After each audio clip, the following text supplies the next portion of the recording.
This step-by-step guide was developed by Marcos Appliances to help customers understand the process for returning our recalled space heater.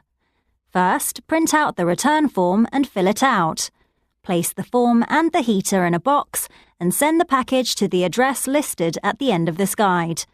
Please note that only the device is needed. The packaging and manual can be discarded. All customers who return their heaters will be sent a new model to replace the old one. Thank you for your participation.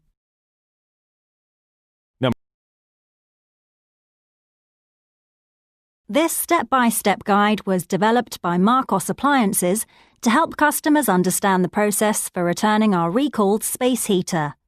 First, print out the return form and fill it out. Place the form and the heater in a box and send the package to the address listed at the end of this guide. Please note that only the device is needed. The packaging and manual can be discarded. All customers who return their heaters will be sent a new model to replace the old one. Thank you for your participation.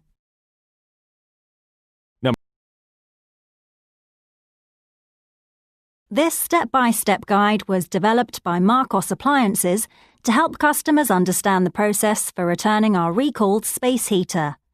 First, print out the return form and fill it out. Place the form and the heater in a box and send the package to the address listed at the end of this guide. Please note that only the device is needed. The packaging and manual can be discarded. All customers who return their heaters will be sent a new model to replace the old one. Thank you for your participation.